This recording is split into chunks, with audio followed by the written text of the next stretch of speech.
Buenas tardes. Bienvenidos a su casa. Ya no digo Centro Asturiano porque creo que todos saben que estamos en el Centro Asturiano de Madrid. Luego, bienvenidos a su casa. Esta casa que es abierta naturalmente y sobre todo cuando se trata de temas de cultura. Y lo primero, quiero hacer llegar a todos el saludo de nuestro presidente, que está un poco allá, un poco allá. Nada más que en Brasil, está en Brasil, o sea que él está muy pendiente de nosotros, será para ponernos falta luego cuando venga, esto está mal hecho, esto tal, ¿eh? Si no nos lo dice antes, hasta ahora no nos lo ha dicho, ¿eh? O sea que estará, bueno, no quiere ponernos nerviosos. Bueno, él sí está realmente, lo digo ahora en serio, muy pendiente, desde allí llama todos los días. Y eso quiere decir que no se olvida de nosotros y de su centro asturiano. Y es muy importante que sea así. Bueno, pues supongo que todos saben que el centro asturiano es una casa muy antigua, pero yo siempre digo que no es vieja. El centro asturiano es la casa regional de España más antigua de las que están dispersas por el mundo. El próximo mes de octubre, el día 2, cumple 138 años. Es un recorrido respetable, ya tiene canas, eso sí, ya tiene canas. Y la verdad es que mantenemos el espíritu hasta donde podemos. Las casas regionales ahora cuestan mucho. Aquí hay alguien más que sabe lo que cuesta, porque la juventud ahora no se suma con la facilidad que hacíamos cuando llegábamos a Madrid y todos íbamos a nuestra casa regional. No había muchos más ambientes donde ir y todos nos refugiábamos en nuestra casa regional porque allí encontrábamos personas pues, de nuestra misma forma de pensar, nuestras costumbres y bueno, pues manteníamos el lazo con nuestra tierra a través de las casas regionales. Hoy en día ya no es así. No es así primero porque ir a la tierra de cada uno es muy fácil. Ahora hay autovías y si no carreteras buenas. Yo recuerdo en mis tiempos heroicos tardar 9 horas en llegar de aquí a mi casa, a la casa de donde nací, y ahora en 4 horas y media, si no fuese porque lo estaban los radares por ahí metiendo multas, pues se podía hacer. Entonces, bueno, se va un poco más despacio, se tardan 5 horas, bueno. Quiere decirse que, aparte de que el tiempo se ha reducido mucho, la comodidad también. Entonces, los jóvenes encuentran muchas actividades, mucha oferta, sin tener que venir a las casas regionales. Y es una pena. Es una pena porque nos desconectamos de nuestras costumbres y creo que es muy importante, está muy bien integrarse ahí donde estamos, porque Madrid es un pueblo acogedor, es una ciudad acogedora, nadie te pregunta de dónde vienes, hombre, a lo mejor sí se interesan por hacia dónde quieres ir, pero es muy cosmopolita la ciudad, muy receptiva. Yo llevo 59 años en Madrid y me ha encantado siempre desde el primer día, muy a gusto. A mí no me han molestado tanto los ruidos como a otros que no aguantan Madrid porque hay mucho ruido. Yo lo he soportado perfectamente, me he habituado perfectamente. Yo creo que en Madrid he sido bien acogido y yo quiero Madrid. No abdico de mis raíces, pero yo quiero Madrid. Bueno, como a mí no se ha venido a oírme, vamos al tema que nos ha traído y al conferenciante le conocen mejor que yo, casi todos. Yo tengo la suerte, pues eso, de vez en cuando disfrutar de su presencia aquí, pero seguro que muchos de los que están por aquí tienen con él una relación mucho más próxima y un conocimiento más grande. Entonces, yo no sé si exhibir aquí tu currículum, porque creo que eres querido y honrado por todos. Entonces, porque es que reduciéndolo al máximo, haciendo una síntesis, pues... Entonces... Pero no hace falta. No, claro, sí que no hace falta porque es que, bueno, Andrés, como quieras. incluso los que no tienen tanto trato contigo te conocen porque te han visto otras veces, pero bueno, vamos a hacerlo. Vamos a ver. Para que el presidente no diga nada. Que el presidente no diga nada, porque además nos está viendo, nos está viendo, porque luego lo ve, se toma el tiempo de verlo, aunque se acueste a la hora que se acueste. Además, como va con 4 horas de retraso con nosotros, pues igual lo ve hasta esta noche si se lo cuelgan. Bueno, don José Ángel López Herrerías, el catedrático ya jubilado, no porque parezca viejo, que no lo parece, pero debe tener los Andes porque está jubilado, debe tenerlos. Es catedrático de Teoría de la Educación, doctor en Filosofía y Letras por la Universidad Complutense de Madrid, licenciado en Filosofía por la Universidad también Complutense de Madrid, en Pedagogía por la de Valencia y en Ciencias Políticas, otra vez por la Complutense de Madrid. Durante 4 cursos académicos fue profesor de bachillerato. Durante 6 cursos académicos fue inspector de enseñanza media. Estuvo 3 cursos académicos en el Instituto Nacional de Ciencias de la Educación, en comisión de servicio. Es jefe de sección en la subdirección de investigación del mencionado instituto, ahora se llama CIDE, ¿es así? Sí. Ha trabajado durante 32 cursos como profesor universitario en la Universidad Complutense de Madrid, como profesor titular de la universidad y como catedrático de universidad. Tiene 3 sexenios de investigación reconocidos por la Comisión Nacional de la Actividad Investigadora. Es autor de 26 libros sobre temática pedagógica escolar, educativa, social, comunicación y educación, profesorado, entre otros. Además, ha publicado 38 artículos en revistas españolas de pedagogía y pedagogía social no indexada y 4 artículos en revistas indexadas, 20 colaboraciones en obras colectivas y 5 tesis dirigidas.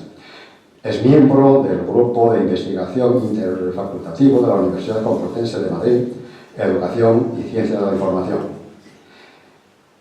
Es una autoridad académica tanto en España como en Latinoamérica. Hoy nos va a hablar, y a mí el título me tiene intrigado, estoy ávido de oír, porque el título es así algo como más que poshumanos, humanos completos. El IVA espiritual de la propuesta. Este es el tema, el título que le ha dado al tema. Y nada, pues muchas gracias por venir y vamos a oírle.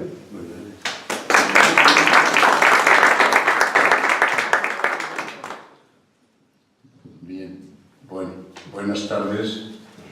Muchísimas gracias por vuestra presencia, que agradezco, reitero de todo corazón, porque sé lo difícil y lo duro que es moverse de casa. Bueno, dicen que por otro lado es bueno, ¿no? Prepararse, pero algunos llevamos desde las 2 compartiendo porque hoy es miércoles y un grupo de jubilados. Y entonces yo ya me siento un poco cansado, no sé ustedes 4, mis amigos y compañeros, pero yo ya me siento un poco... Menos mal que aquí nos sirven de pronto cafés, porque si no ya sería el cuarto, aunque fuese descafeinado. Gracias, Consuelo, por tu presencia y gracias a todos ustedes por acompañarme, por acompañarnos. Ciertamente uno que se ha pasado la vida diciendo cosas, espero que no demasiado inexactas o imprecisas, siempre cargadas de buena voluntad, pues ahora que ya está uno jubilado, aunque tenemos las comidas de los miércoles y otras actividades cotidianas que nos permiten hablar, uno se siente como necesitado de más interlocución para intercambiar cosas que a uno se le ocurren, que uno lee, que uno piensa, que uno... Y efectivamente este año aún no había pasado por el centro asturiano. No es que sea para mí una obligación ni el venir ni para ellos el recibirme, pero en el mes de febrero digo, anda, este año no he ido al centro asturiano. Entonces pues les mandé, aún estaba Valentina aquí en Madrid, No sería ídolo, sí. Les mandé una propuesta y elegí este día. Y mirad por dónde elegí el día en que iba a jugar el Barça con el Manchester United. Y si os confieso que yo en mi infancia fui ídolo no al revés, de Kubala, pues aunque en casa me tienen un poco ahora últimamente perseguido por aquello, pues tengo que confesar que soy más del Barça que del Manchester, por aquello de Kubala. Bueno, todo esto son bromas para entrar un poco en calor. Y por otro lado, a mí la palabra conferencia siempre me lleva a su etimología. Aquellos que me conocen un poco saben que procuro siempre pensar desde la etimología de las palabras. Y conferencia creo que viene a significar llevar algo con alguien, o sea, hacer como una conversación, hacer como una acumulación de intercambio de palabras que procuren tener sentido y buena voluntad. Claro está que eso será, por supuesto. Entonces yo procuraré ser relativamente breve y luego espero que podamos intercambiar algún criterio, alguna opinión, alguna idea, alguna sugerencia. Yo no sé si esto que le ha intrigado del título, como luego nos lo ha dicho Andrés, no sé si lo que más le intriga es lo del IVA, aunque sea espiritual, o lo que le intriga es lo del posthumano, lo del humano, etc. Miren ustedes, a mí, como creo que como a todos, nos inquieta bastante el momento cultural en el que vivimos. Probablemente no porque sea demasiado excepcional, porque si uno mira cualquier detalle de la historia, en cualquier aspecto de la complejidad de la historia del ser humano, ya sea lo económico, ya sea lo social, ya sea lo llamado eminentemente cultural, cualquier aspecto, pues probablemente uno no tenga mucho sosiego en lo que pueda mirar en cuanto a el espectáculo que nos da el mundo. Lo que ocurre es que el espectáculo que nos da el mundo, que a mí, disculpen que hable de mí, en cuanto a experiencia y en cuanto a lectura, pero no solo en cuanto a lectura, sino tal vez sobre todo en cuanto a experiencia, es que a mí el mundo me deja insatisfecho. Pero el mundo no lo hace algún volátil ser que aparezca de cuando en cuando por los rincones de nuestras aceras o de nuestras casas. El mundo lo hacemos nosotros. Entonces, la pregunta podría ser, ¿y quién es el sujeto o el actor y el actor? Autor en cuanto narrador, en cuanto escritor, autor, y actor en cuanto que somos un autor que también hacemos aquello que autorizamos, de alguna manera se podría decir. Entonces dices, bueno, habrá que mirar quién es el ser humano, cómo somos, de dónde nacen nuestras conductas, qué tendencias tenemos, para que el mundo... Paréntesis. Hace unos días me he enterado, no lo sabía, que en Amazon uno puede publicar libros. Y yo que tengo en el ordenador, no lo digo como mérito, lo digo como sois amigos, como realidad, pues tengo en el ordenador el atasco de 7 o 8 libros que ninguna editorial me ha querido publicar. Dicho esto por delante. Entonces, en 15 días he subido 3, que los pueden adquirir por el precio de 4,40, más baratos que si estuviesen en una editorial de papel española. Y uno de ellos se titula Mundo, en interjección. Mundo, por y para qué existimos. Porque si la causa de que existamos y la finalidad de que existamos es, bueno, las cosas que tanto se repiten, no vivir en paz, faltarnos el respeto, tender a dominarnos. Ya sé que hay otra parte que tal vez podríamos dedicar este rato de la tarde a ello, que sería hablar de la cara en vez de la cruz, pues también somos personas que nos proporcionamos sonrisas, alegrías, comentarios positivos, buenos deseos, buenas sobremesas, etcétera, etcétera. Pero bueno, eso está dado. Sin embargo, merecería la pena que pusiésemos esfuerzo en superar esos puntos de insatisfacción que yo creo que definen o que están muy presentes en nuestra sociedad, en nuestra cultura. Y esto se refleja en muchos autores. Permítanme que les haga un breve repaso de 4 o 5 voces, no solo las de mi experiencia, que yo también siento que, dice, hombre, ¿qué podríamos hacer por darnos un poco más de bienestar? De eso que decían los griegos, eudaimonía, que parece gallego lo del eu, ¿no? No sé en asturiano cómo se dice yo, no será como los gallegos, ¿no? Creo que el eu es el yo gallego, sí. Ya me extrañaba a mí que aunque sois primos estuvieseis tan cerca como para aceptar. Bueno, pues daimonía es el daimon, el espíritu. O sea, el deseo de la cultura griega era tener un buen espíritu. La felicidad consistía, y un buen espíritu se tiene cuando, digamos, se está a gusto con uno mismo y cuando se está a gusto con el otro. Sin embargo, eso no es muy frecuente, o eso tiene muchas trabas, o eso no ocurre muy fácilmente. Y así, en los últimos, pues yo no sé, bueno, Antonio Machado es de más, pero en los últimos 100 años, bueno, Don Quijote no digamos, bien, ha habido una permanente inquietud en las personas que se han dedicado a escribir la vida sobre que, pues qué pena que el mundo no sea bastante más de otra manera. Discúlpenme que diga una cosa, claro, si alguno de ustedes no siente este punto de insatisfacción, discúlpenme que esto que les estoy contando se pueda convertir en un rollo insoportable, pero como confío en que todos tengan conciencia de que las cosas merecería la pena que fuesen de otra manera en algún punto, pues a lo mejor ya estamos haciendo un poco de conferencia, un poco de intercambio de intereses, de afanes y de inquietudes. Brevemente les voy a citar 4 o 5 porque son breves las frases y las referencias. Pues por ejemplo, Don Quijote le dice a Sancho, esto ya lo he dicho alguna otra vez aquí en esta mesa, amigo Sancho, cambiar el mundo no es asunto de utopía ni de locura, sino de justicia. O sea que aquel caballero andante que quería efectivamente cambiar el mundo, se había puesto el rol, se había puesto el papel, el planteamiento de ser sujeto andante porque él quería que el mundo fuese de otra manera. Tenía un ideal. Y no es asunto de locura ni de utopía, sino de justicia. Antonio Machado, en uno de sus escritos en prosa, que se titula un artículo para la prensa, Dios nos coja confesados, dice esta frase que uno se queda un poco, dice, bueno, ¿y don Antonio por qué escribió esto? El mundo va hacia la ruina del espíritu.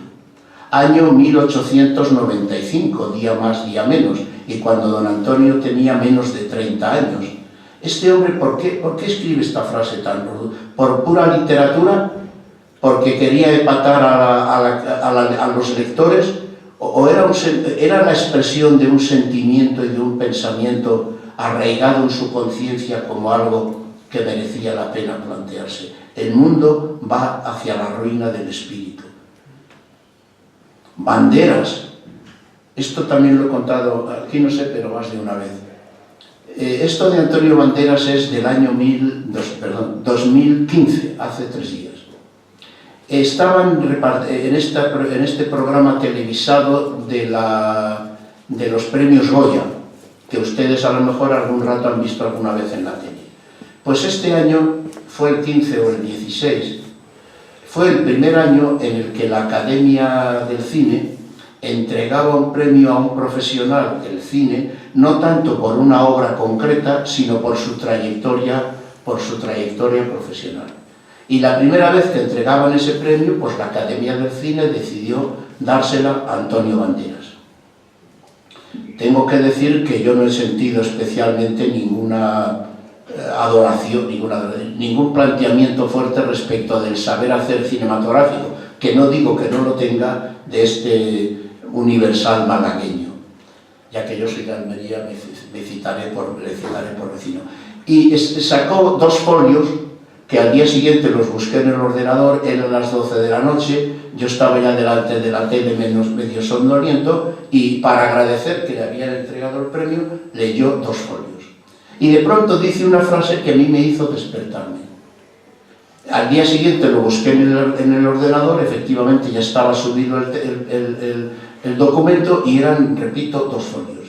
Daros cuenta que la mediocridad se ha convertido en el mayor negocio de nuestro tiempo. O sea, que un hombre del cine que sale a la palestra para decir que está agradecido de que la Real Academia, no sé si es real, de que la Academia del Cine le haya dado un premio, dice a todos los directores, a todos los actores y a toda la parafernalia del mundo del cine que se den cuenta que la mediocridad se ha convertido en el mayor negocio de nuestro tiempo. Y claro, él está diciendo, no me pregunten ustedes quiénes han generado esa mediocridad, porque el mundo del cine lo hemos hecho nosotros.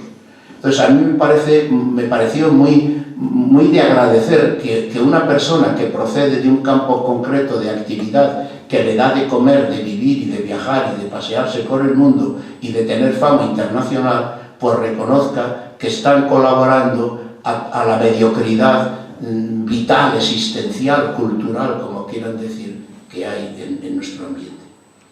Bueno, termino este apartado diciendo Touraine, un sociólogo francés ya muy longevo, gracias a Dios, pues él comenta que nuestra sociedad tiene un problema muy fuerte porque vivimos carencia de sujeto, entendiendo por sujeto aquella persona que tiene esfuerzo y que tiene conciencia y esfuerzo activo por llevar a cabo la autonomía de su existencia. Es aquello que dice el andaluz, o no sé si el universal, en mi hambre mando yo, o dicho de otra manera, ¿quién gobierna tu vida? Y hay personas que ante esa pregunta podrían decir, menos mal que me la haces como pregunta retórica, pero si fuese una pregunta seria me sentiría muy ofendido, porque no sé si sabes que en mi vida mando yo y que quien hace mi vida soy yo.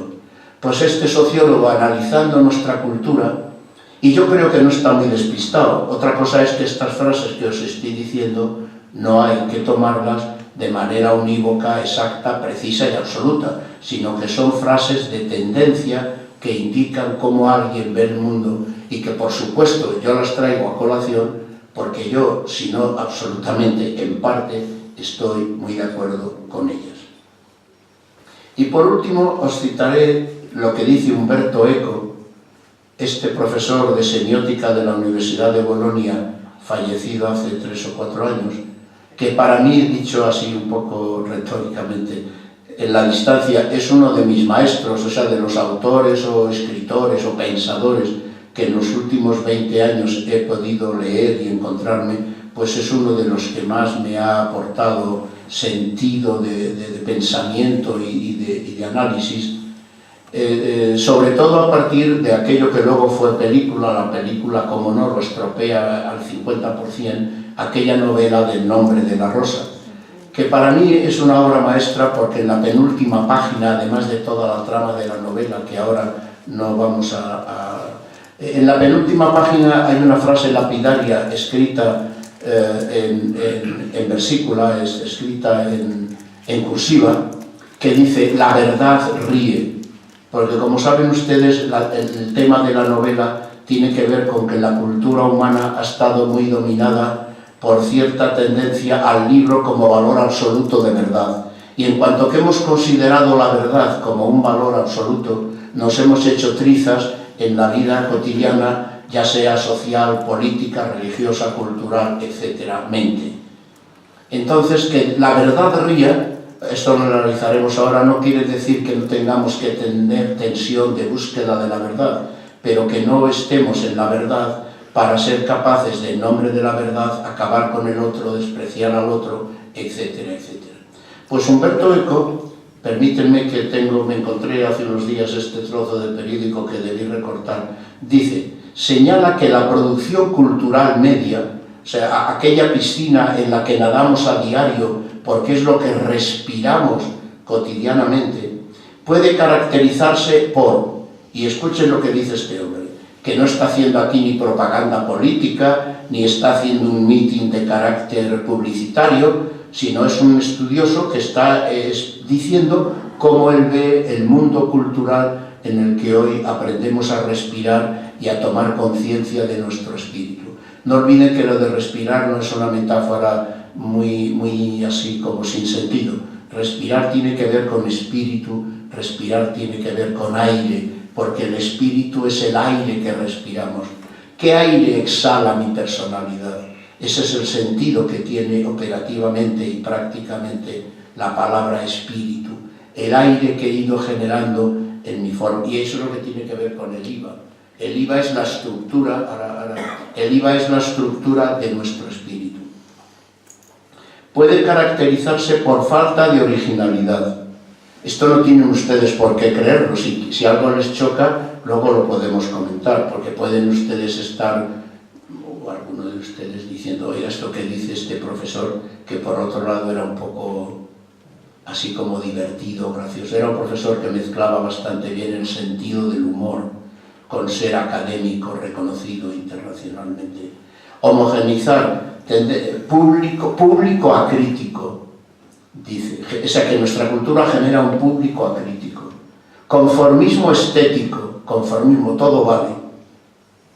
Yo esto lo he compartido con mis alumnos.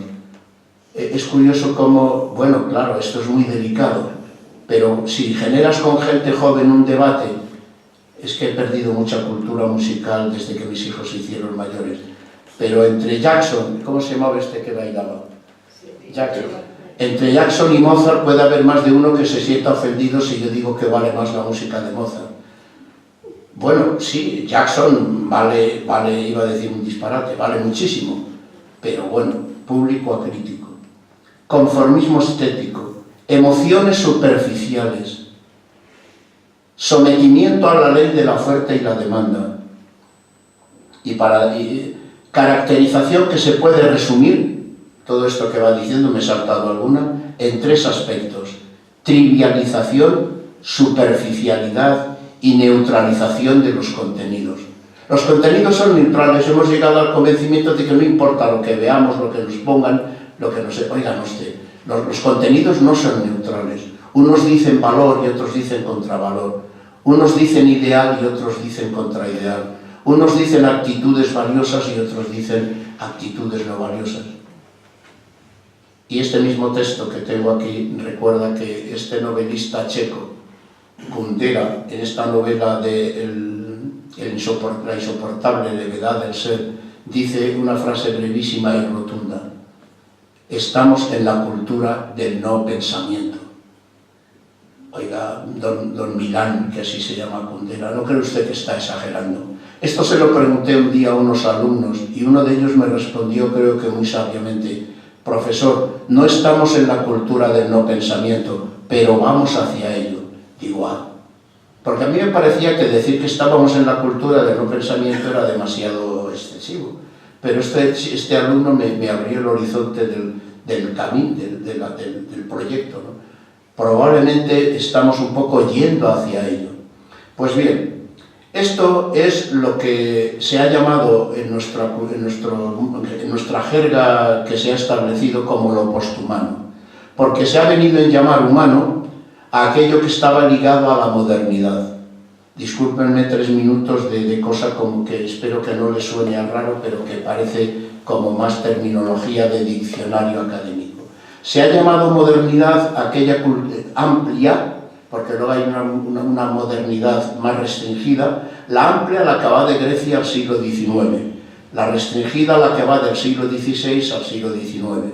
O sea, la época en la que predomina en nuestra cultura la presencia de la racionalidad cognitiva. Hemos nacido para conocer, y su gran derivación: hemos nacido para generar productos, artefactos que nos permitan dominar el mundo natural, perfeccionar y desarrollar nuestra vida humana, etcétera, etcétera. Es lo que se ha venido también a llamar, estamos en la cultura de la mentefactura, y hemos dejado la cultura de la manufactura. Antes te contrataban, por poner un ejemplo, y te empleaban porque sabías hacer cosas con la mano. Hoy esa mano o está muy cargada de técnica, de tecnología, de un logos basado en la técnica, o no te contrata nadie. Veas el ejemplo de la digitalización. Si hoy no eres un experto digital, mentefactura, tus manos no sirven para nada, porque lo que está esperando el mercado es que tus manos tengan como ramificaciones neuronales que manifiesten que son, valga la expresión, inteligentes. Entonces, hemos perdido la confianza en eso y nos hemos puesto post. Y a mí hay 3 posts que me hacen hervirme la sangre. Bueno, es un poco lorquiano esto, pero no me lo tomen al pie de la letra, pero no me gustan nada. Uno es el posmoderno. Como ya hemos perdido la confianza en los llamados grandes relatos, pues ya no creemos ¿en qué creía la modernidad? La modernidad aún creía en el valor de la verdad, o el ideal de la verdad. La modernidad aún creía y valoraba el ideal de la belleza. Hoy es bello cualquier cosa, lo que ha dicho aquí Humberto Eco. El humano moderno creía y luchaba por la bondad, y aunque ha sido menos presente en la cultura, efectivamente desde Platón hasta Kant, la cultura filosófico y reflexiva de Occidente está llena de libros referidos a la ética, pasando por toda la Edad Media, siguiendo por Malebranche, por Spinoza, no digamos por Kant, y luego los ilustrados, Rousseau, Voltaire, etc. Sus discursos son, sí, cognitivos, pero son también muy eminentemente éticos. Entonces esto lo sintetizó muy bien un autor francés. Hemos perdido la conciencia de los grandes relatos. ¿Por qué? Porque habíamos pensado que aquello que nos daba la tecnociencia, en los 2 grandes ejemplos, o los 2 grandes productos, la revolución industrial, principios del XIX, y la Revolución Francesa, libertad, igualdad, fraternidad, 1789, iban a llevarnos a un progreso permanente y perfecto para el desarrollo y el bienestar del ser humano. Y es de aquí que ya desde sus inicios aquello se demostró que no era tan verdad, que esas tecnociencias y esa Revolución Francesa no iba a generar tanto progreso ni tanto valor positivo para las sociedades como se había pensado. Basta recordar como iconos de esta realidad la presencia de Napoleón. Llegamos a la libertad y resulta que tenemos que recurrir a un emperador que ponga orden, y el emperador pone orden igual que Robespierre y Danton, pero desde el otro lado, con sangre, con espada y con instrumentos de guerra para acabar con todo aquello que tenía que ver con la libertad. Y respecto del mundo de la revolución industrial, pues bastaría acordarse de Los Miserables de Víctor Hugo, además de toda la novelística y de toda la realidad de los guetos, del surgimiento del proletariado, de la nueva esclavitud, etcétera, etcétera. Entonces nos hemos puesto posmodernos y el diagnóstico no es que esté mal hecho, pero a mí me da rabia mental y vital el que nos quedemos en el post. Habrá que decir, y si estamos en el post, ¿a dónde vamos? ¿O cómo buscamos la alternativa de esto? Además del postmoderno, hay otro post que es también, si quieren ustedes, más crítico, más desagradable. Estamos en el tiempo de la posverdad.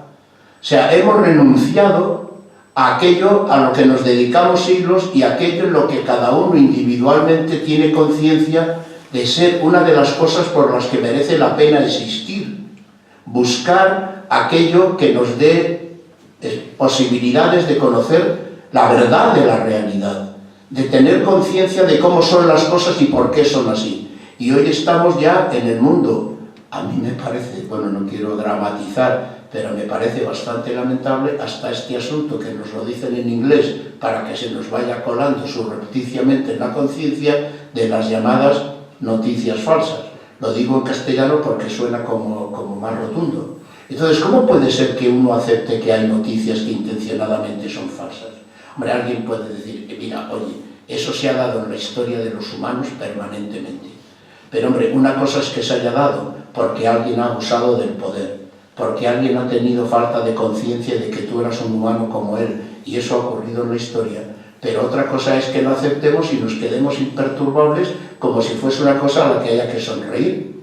No, oiga, hay que ser intolerante, sin ser agresivo. No sé si esto sería la receta básica, para decir que si alguien está diciendo con toda conciencia una noticia falsa, no tiene lugar, como diría el mito de Prometeo, en el ámbito de los seres que viven para convivir, que es aquellos a los que todos estamos necesariamente llamados. Existimos para convivir. Y si no convivimos aceptando las realidades de cada uno, estamos radicalmente fuera de la órbita de esperar algo positivo de nosotros como sujetos históricos. Esto de posverdadero me parece que es algo a lo que hay que hacer una campaña publicitaria y hay que generar un partido político, no un partido político, no. Hay que generar una plataforma sociocultural que llame la atención de que no podemos quedarnos tranquilos ni sonreír como si estuviesen diciendo una cosa así que bonito, este asunto del posverdad. Y para colmo, y ya para redondear la jugada, vosotros analistas dicen, si ya no estamos modernos, porque estamos post, o sea, si ya no creemos en la razón ni en sus posibilidades, sino que aquí cada uno haga lo que pueda y se lleve o deje de llevarse lo que le apetezca. Si estamos en lo posverdadero también, pues ya vamos a ponernos redondos de todo. Vamos a ponernos posthumanos. Entonces ya dicen, bueno, ¿y si soy posthumano, a qué me dedico? ¿A hacer el animal? ¿Me anulo en la asistencia? Esa no puede ser la respuesta, o esa no puede ser la respuesta según creo yo. Entonces, mi alternativa, ¿cuál es?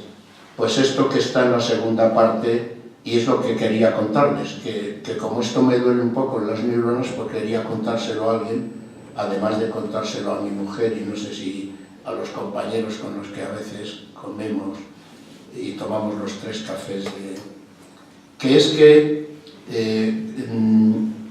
humanos completos. Y 2 puntos. ¿En qué consiste el humano completo? En desarrollar el IVA espiritual de la persona. ¿Y esto qué quiere decir? Pues sencillamente recuperar aquello que nos pudo enseñar nuestro abuelo, o nuestra abuela, o nuestros padres. O aquello que aprendimos en el aire que respirábamos de nuestra infancia en muchas de nuestras experiencias personales. Miren, lo del humano completo quiere decir que hay una realidad de nuestra estructura personal que yo he descubierto muy tardío en el desarrollo de mi edad, que no hemos hecho ningún caso a lo largo de mi personal historia, que es potenciar la conciencia. Yo tengo conciencia de que nací, me encontré con mi familia, me encontré con mis maestros, me llevaron a la escuela, me encontré con mi maestro, fui creciendo, pero el recuerdo más real que puedo tener es que la escuela estaba llena de que había que leer algún libro o el Quijote, lo cual no estaba mal, o que había que saber que el Tajo pasa por Toledo, o que había que saber que el teorema de Pitágoras dice que el cuadrado de la hipotenusa, etc. Me lo sé entero, pero no quiero. Sin embargo, que recuerde, nadie me llamó la atención sobre que tenía que aprender a dialogar conmigo mismo, a pensar en cuáles eran, bueno, yo os confieso mi vida, a lo mejor ustedes han tenido otra inteligencia, otra conciencia, otras oportunidades, pero yo reconozco en mi experiencia que me he educado en entrenar aspectos periféricos de mi realidad humana, pero el centro de mi persona, como mundo consciente cargado de palabras que den sentido a mi vida, me estoy poniendo trágico, ¿no? Eso lo he vivido, lo he sentido cuando ya había hecho la mili 4 veces. No tanto, porque la mili la pude hacer con 20 algunos y lo multiplico por 4 me paso de edad. Pero sí por 3,5. Y eso tengo que decirles que me da cierta rabia. Y yo quisiera generar la plataforma sociocultural que dijese, aquí estamos para potenciar la conciencia. Lo cual no significa que nos convirtamos en una especie de Ku Klux Klan o de logia masónica, con todo respeto a las logias y al Ku Klux Klan. Pero sí tomar conciencia de que no nos hemos educado, al menos yo, en la potenciación de la conciencia, entendiendo por conciencia mi complejo conjunto de elementos existenciales que dan sentido de mi vida, porque yo soy un ser racional, evidente, pero la racionalidad la convierto en inteligencia, me aprendo el teorema de Pitágoras, la racionalidad la ejerzo como mente, en cuanto que tengo algún tipo de rasgos que le estructuran y dan sentido a aquello como percibo el mundo. Mi racionalidad tiene, etcétera, etcétera. Pero el culmen de esa secuencia de frases o de palabras que puedo ir adhiriendo a la racionalidad es la palabra conciencia. Y la palabra conciencia significa tener ciencia, tener conocimiento conmigo mismo de mi realidad. Y ahí es donde creo, por esto hoy, curiosamente también, hay movimientos que insisten en el valor, por ejemplo, de la meditación. Y una de las cosas que uno encuentra en las propagandas hasta de las calles de las grandes ciudades como Madrid, es que hay rincones donde dicen, venga usted a hacer un cursillo de mindfulness, o sea, de conciencia global y de conciencia plena de su persona. O hay quien se acuerda de Buda. Yo me acuerdo también de San Ignacio de Loyola, los ejercicios espirituales, la meditación. En definitiva, hemos crecido a la vida, nuestra sociedad, nuestra cultura, más como un elemento de inteligencia que como un elemento de conciencia. Porque como diría, o dijo, un fraile del siglo XVI, de origen escocés o irlandés, Francis Bacon, uno se educa para lo lumínico o para lo fructífero. Y nuestra vida educativa, experiencial, cultural, se ha fundamentado básicamente en el desarrollo de lo fructífero y poco o casi nada en el desarrollo de lo lumínico. Entonces, ¿cómo desarrollar lo lumínico? Pues potenciando el IVA de nuestro espíritu. ¿Y qué es el IVA de nuestro espíritu? I de ideales, V de valores y A de actitudes. A mí me parece, puede haber otros planteamientos que completen y perfeccionen este. Yo creo que este no es ni inexacto ni muy incompleto, pero no tengo por qué decir que es el mejor, aunque es una cosa que se me ha ocurrido a mí. Ideales, valores y actitudes que a su vez hay que cargarles de sentido, porque la pregunta es, ¿cuáles son los ideales que iluminan, ideales que dan visión a tu existencia, a tu conciencia? Y a lo mejor muchos, entre ellos yo, tendría que decir, pues espérate que los piense. Porque si tenemos en cuenta que vamos hacia la ruina del espíritu, que estamos en la trivialización y que no sé qué, probablemente tengamos que reconocer que gran parte de nosotros, gran parte de la sociedad, aquello de la mediocridad que decía Banderas, no tiene conciencia de cuáles son los ideales. ¿Qué significa ideales? Ideales es una palabra griega, idea, que significa visión, y que lo que está diciendo es que todo humano ha de tener, tiene una visión de cómo percibe y cómo plantea el proyecto de su existencia. Ahora bien, uno puede tener ideas de dos maneras básicamente, o como ideología o como ideal. Cuando uno lo tiene como ideología, está en el terreno peligrosamente negativo, porque está asumiendo que sus ideas, sus ideales, son absolutamente los que deben dominar el mundo, y eso es problemático o complicado. Sin embargo, ideal significa la proyección hacia la que uno plantea que debe desarrollar el sentido de su existencia.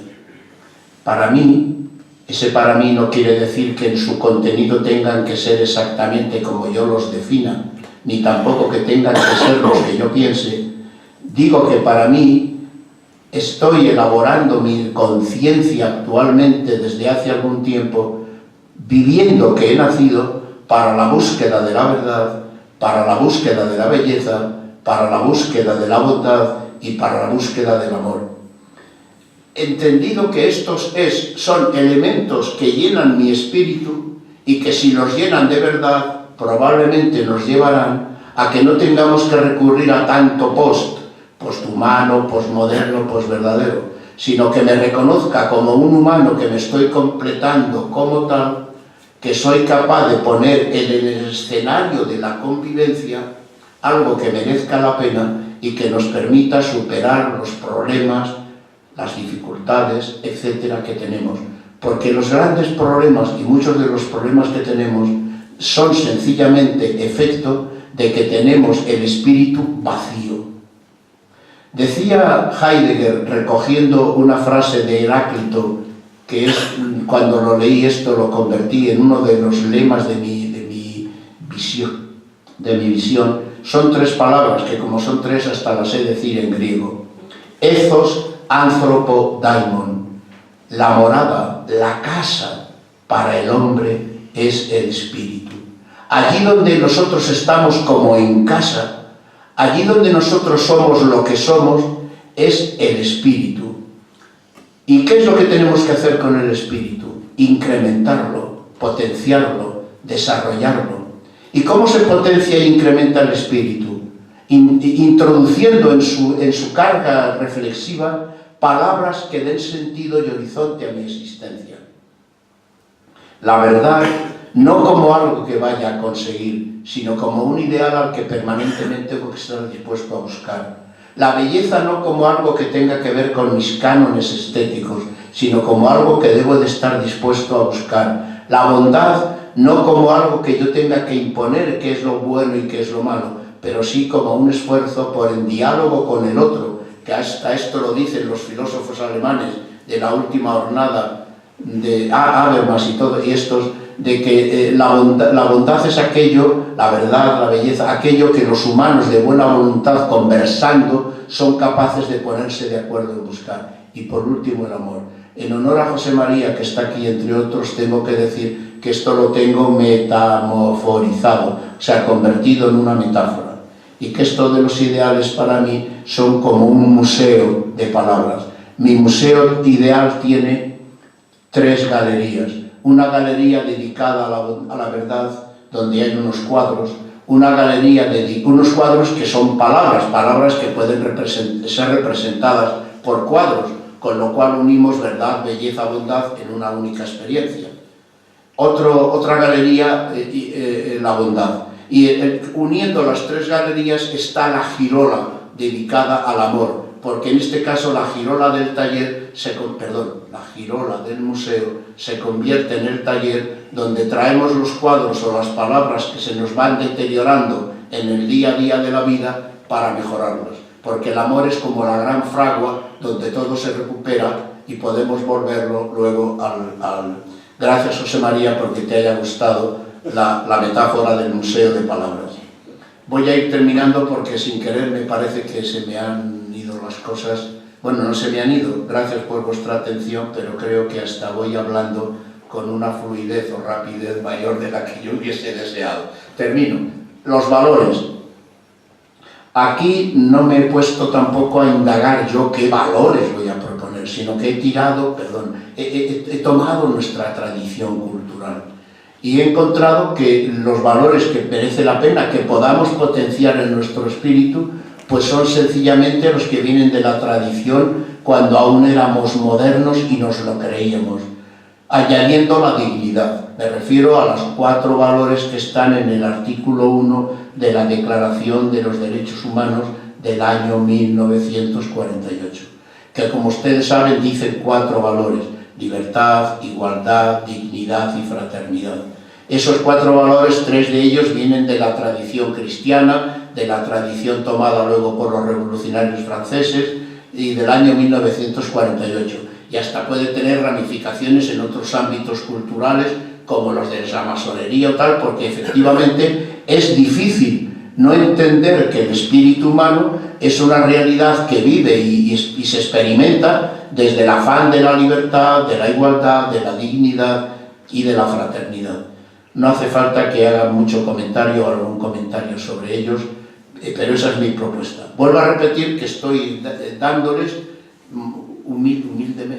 sencillamente la estructura de la carga que podíamos animar a convertir en elemento de meditación en jóvenes, en grupos de personas, en ambientes, para que no nos quedásemos con el espíritu a verlas venir, sino que siempre tuviésemos como el espíritu cargado de conciencia, cargado de ciencia, porque, bueno, ahora de pronto me acabo de acordar del Evangelio, porque no sé qué día no nos van a examinar el teorema de Pitágoras, sino nos van a preguntar qué humano he sido mientras he sido humano, o sea, mientras estuve vivo. Si tuve conciencia de que estaba vivo para ser humano, o no tuve conciencia de que estaba vivo para ser un objeto, etcétera, etcétera, de la realidad. Y por último, las actitudes. Yo he tomado 4, aquí es donde también uno puede elegir, porque toda esta maraña de las 12 palabras que articulan el IVA espiritual de la persona, trabajan entre sí de manera osmótica, o sea, todas se van relacionando con todas. Yo he elegido 4 actitudes, esto es lo que puede tener menos trasfondo de academia científicamente avalada o culturalmente aceptada. Esto es más personal, aunque cuando ahora os diga los 4 que yo he elegido, pues vais a decir, pues efectivamente, muchos de nosotros en 2, en 3, algunos en 4, podamos estar de acuerdo. Pero el problema no es que coincidamos en el acuerdo. El problema sería que cada uno tome conciencia de que estamos aquí para construir el sentido de nuestra existencia. Disculpadme que lo diga así, sé que son palabras medio poético-metafísicas, pero siento que lo tengo que decir así, aunque yo tampoco es que esté a diario traspuesto en la meditación más sublime de la realidad existencial.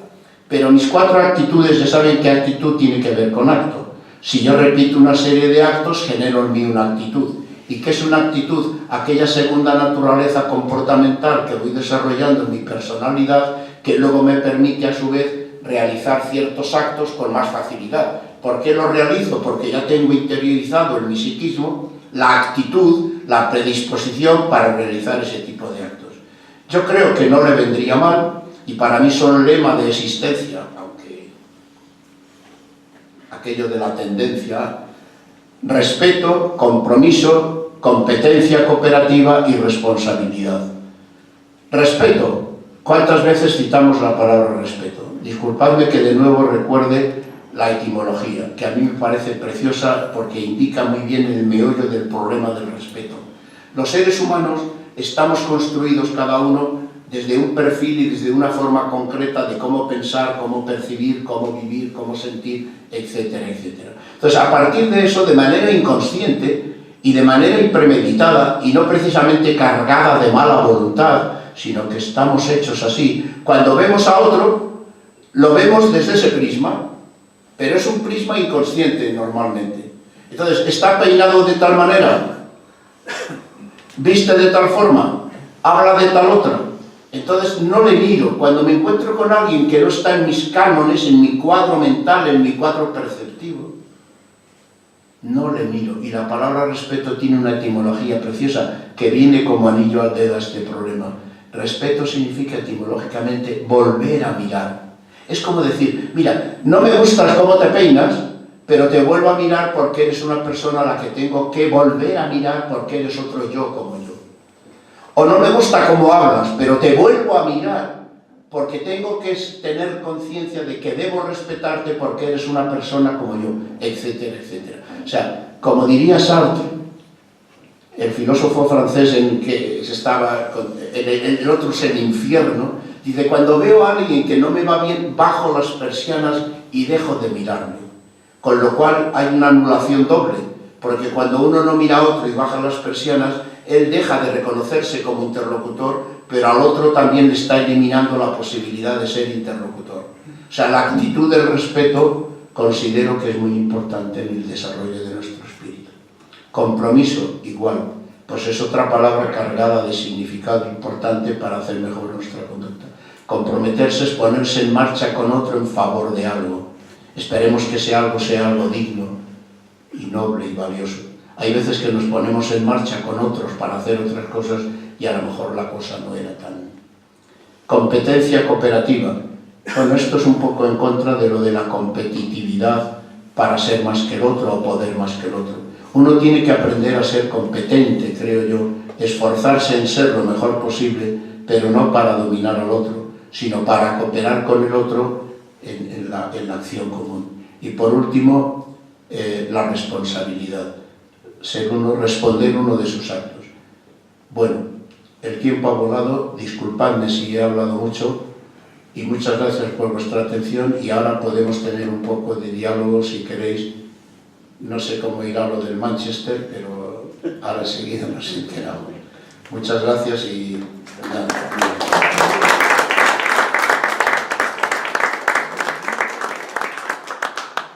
Mientras alguien pregunta algo, en el fragor de la batalla se me ha olvidado deciros que iba a haber terminado, disculpadme Andrés un momentín, iba a haber terminado, ya que no he puesto ni vídeos, ni cómo se llama, ni PowerPoint, ni quería haberos deleitado.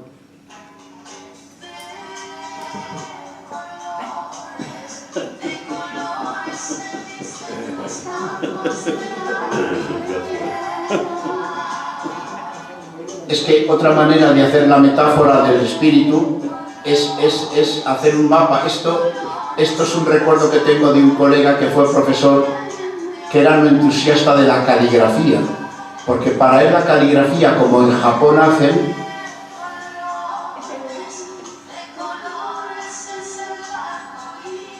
el arco iris, ¿veis? El espíritu es un arco iris que hay que alimentar.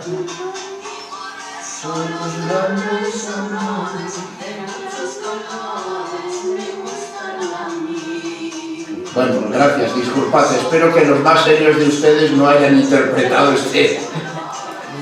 Andrés, gracias. A mí me gusta mucho la canción, sí, mucho. Bueno, ha sido allá hay una pregunta. Sí. Perdón, señor, a ver si apago esto. Ya, disculpa.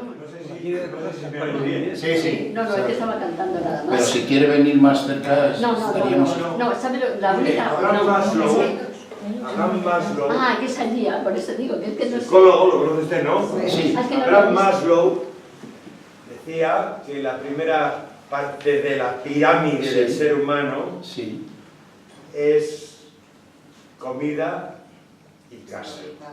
Una vez que uno tenga eso cubierto, la aspiración tiene que ser hacia arriba, que es la autorrealización. Y usted muy bien ha dicho de la mediocridad. Vivimos una mediocridad, pero algo aplastante.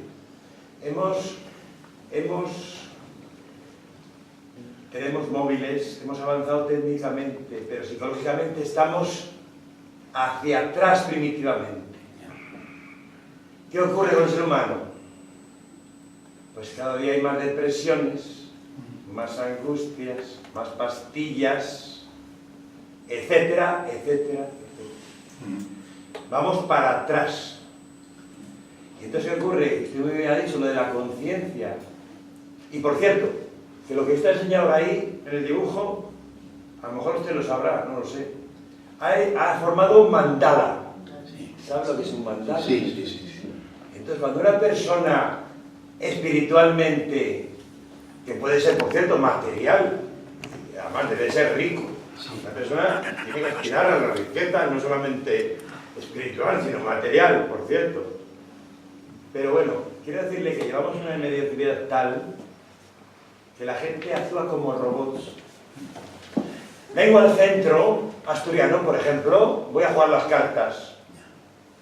Voy a casa a comer porque ahora termina la conferencia y hago esto, que la de la televisión, voy a ver el programa sin pensar.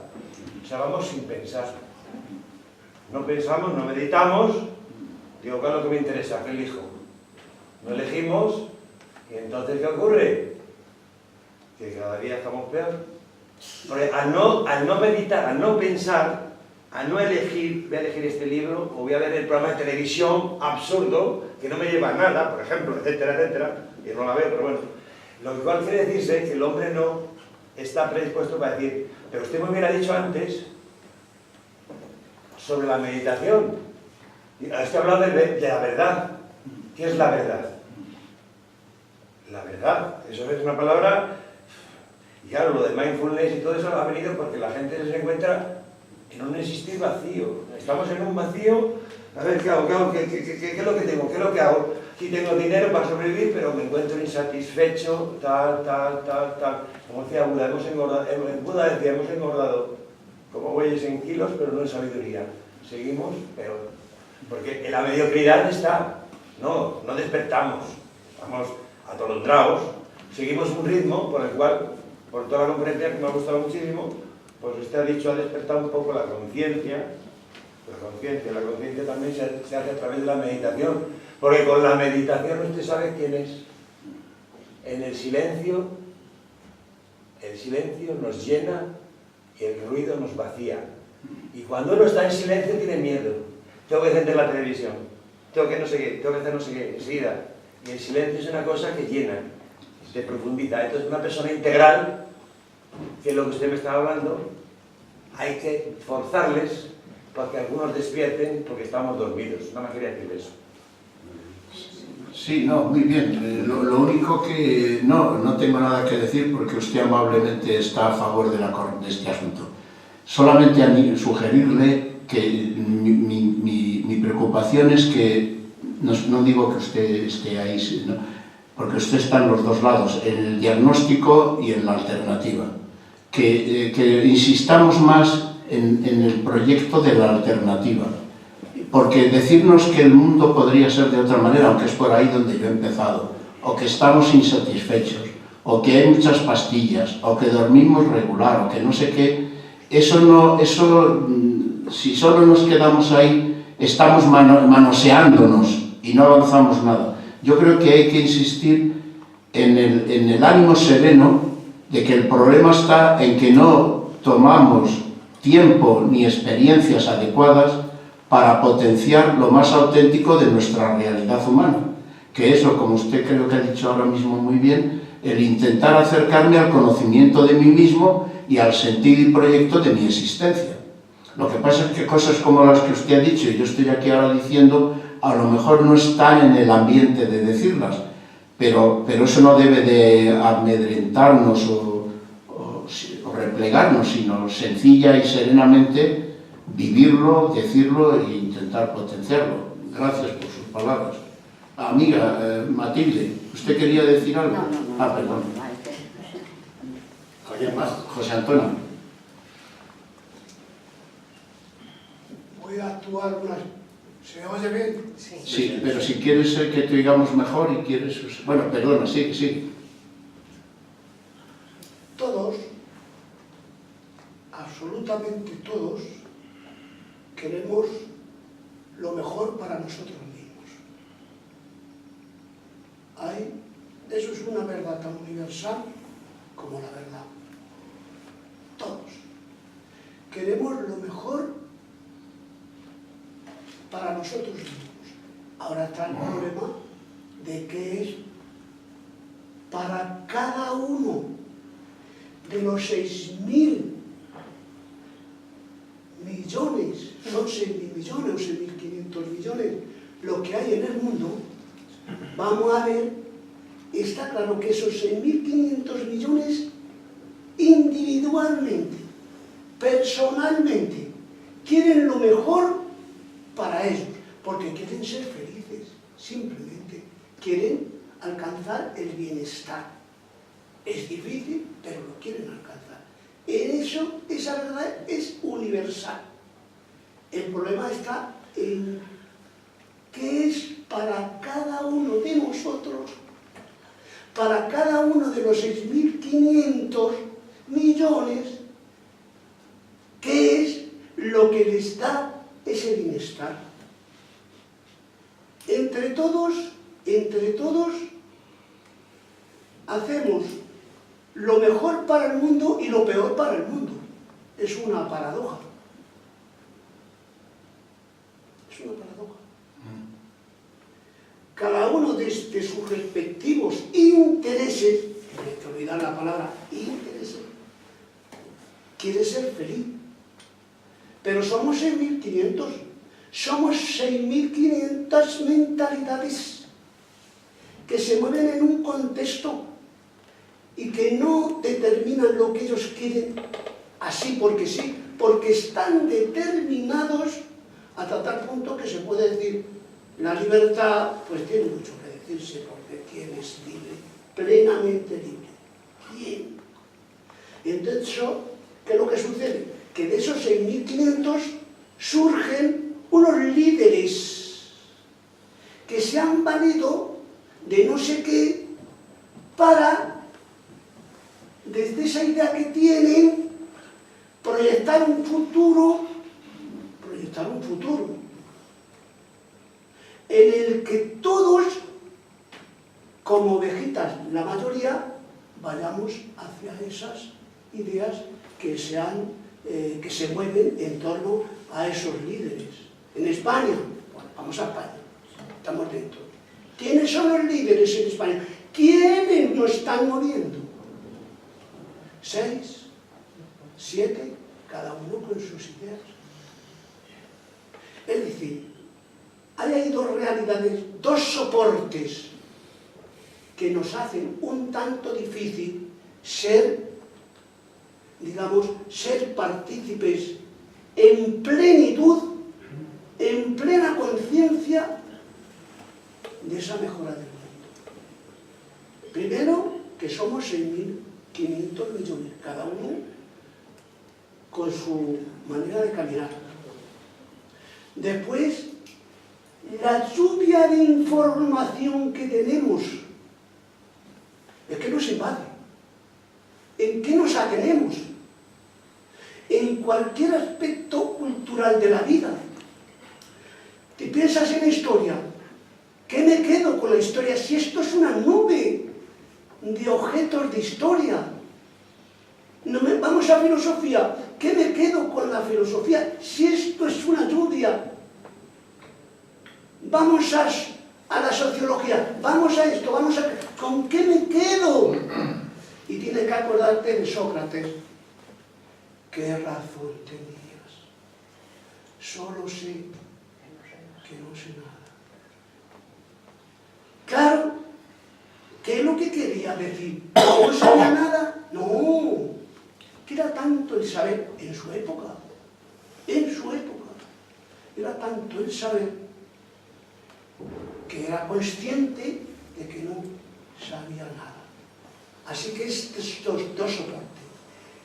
La pluralidad individual, cada uno con sus apetencias. Y otro, la lluvia de información que te desorienta, que te inquieta. ¿A dónde voy? Pero si es que en cualquier aspecto es que no llego. Y entonces tienes que llegar a la siguiente. Voy a hacer lo que pueda, que por mí no quede, y voy a mejorar al mundo. Voy a mejorar el mundo. Ese es mi objetivo. Voy a mejorar el mundo. ¿Cómo? Como yo pueda. Con lo que yo pueda. Nada más. Muy bien. Y ese objeto me da una satisfacción plena. Así que soy feliz, porque desde mi pequeñez, que soy una gota en el mar, intento hacer lo que puedo, solo lo que puedo. Muy bien, José Antonio, qué bárbaro, qué bonito. Muy bien, muchas gracias. Pero Sí. de esto que dices que... No. No, di tú. No. Ya. Simplemente decía que, por favor, no hagamos preguntas, intervenciones tan largas, porque si no nos salimos aquí ni a las 12 de la noche. Intentemos abreviarlo un poquitín, porque ha sido muy bonito, pero vamos a ver si podemos... Gracias.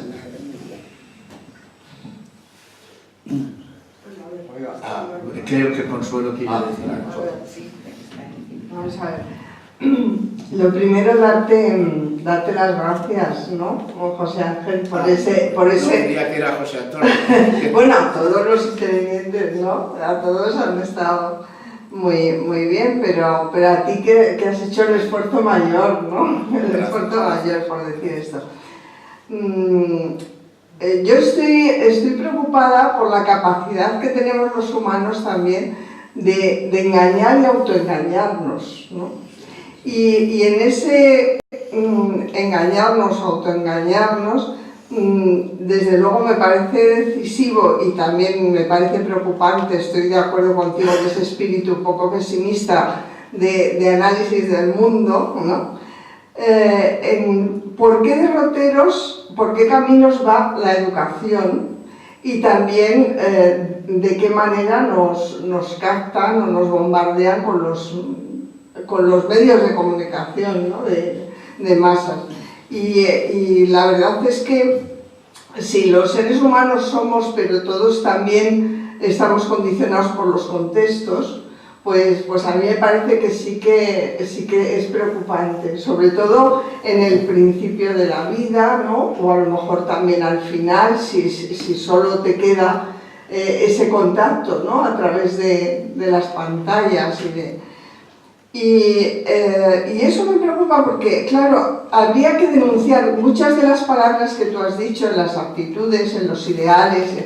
Tú ves que están en todos los discursos. O sea, están en todos, ¿no? O sea, cuando se habla de muerte digna, pues ya te están poniendo la dignidad, ¿no? Ahí en medio. Entonces, a mí me parece que la denuncia o el descubrir tanto nuestro engaño como el engaño de los otros está muy bien, ¿no? Porque las banderas estas de la libertad, de la igualdad, de la fraternidad, ¿no? Alguna vez oí algo que me pareció muy significativo, es decir, claro, la libertad sin la búsqueda de la verdad, que eso me ha gustado, lo que has dicho, ¿no? Que es un camino de búsqueda, ¿no? La igualdad sin asumir la diferencia, ¿no? Entre niños y adultos, entre mujeres y hombres, ¿no? En todos los sentidos, ¿no? Y la fraternidad, cuando estamos prescindiendo de una paternidad y maternidad común, ¿no? Espiritual. O sea, entonces encontrar esos engaños o el engaño en esos discursos me parece fundamental. Y yo no sé cómo podríamos influir, ya los que estamos jubilados, en estos caminos de la educación y de los medios de comunicación, porque ya ves que también ahí los filósofos, los pedagogos, los educadores no aparecen, no aparecemos. Pero ciertamente que es un buen camino decir que en nuestra vida cotidiana, si buscamos el mejorarnos y el mejorar nuestro entorno, pues ya es un pasito, ¿no? No sé si... No, bueno, muchas gracias, Consuelo. Claro, las palabras son muy volátiles y, como decía José Antonio, también cada uno puede tener su horizonte. Mi centro de preocupación es que tradicionalmente y realmente nos educamos, o sea, conformamos nuestra personalidad, conformamos nuestro espíritu en la familia, en la sociedad, en la escuela. Y claro, antes, yo no es que quiera volverme al neolítico, pero en algún momento de nuestra historia lo lumínico, lo espiritual, lo personal, llámenlo como quieran, predominantemente funcionaba en la familia y en la sociedad. Pero esto que decía Antonio Machado, dice, vamos hacia la ruina del espíritu, porque la pregunta es, hoy, ¿dónde encuentras experiencial y dialógicamente, o sea, en la vivencia y en la palabra, discursos y acciones que te estén diciendo no me gusta lo de amoblar, porque lo dicen mucho los futbolistas, ¿cómo construimos nuestro yo? ¿Desde dónde construimos nuestro yo para lo lumínico? O sea, para aquello que da luz y sentido a mi horizonte existencial. Porque yo no he nacido para ser mecánico. Me voy a ganar la vida y voy a contribuir a la sociedad siendo mecánico. Yo no he nacido para ser peluquero. Voy a hacer un servicio a la sociedad y me van a alimentar y me van a permitir vivir porque soy peluquero. Pero yo he nacido básicamente para poder decir, mi vida la he hecho yo. Ya sé que es una pregunta medio metafísica que uno puede decir, ¿y a qué me vienes a mí con esa pregunta?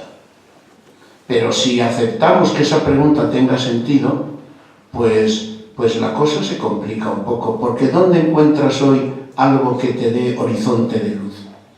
Entendiendo por horizonte de luz esto que estamos diciendo.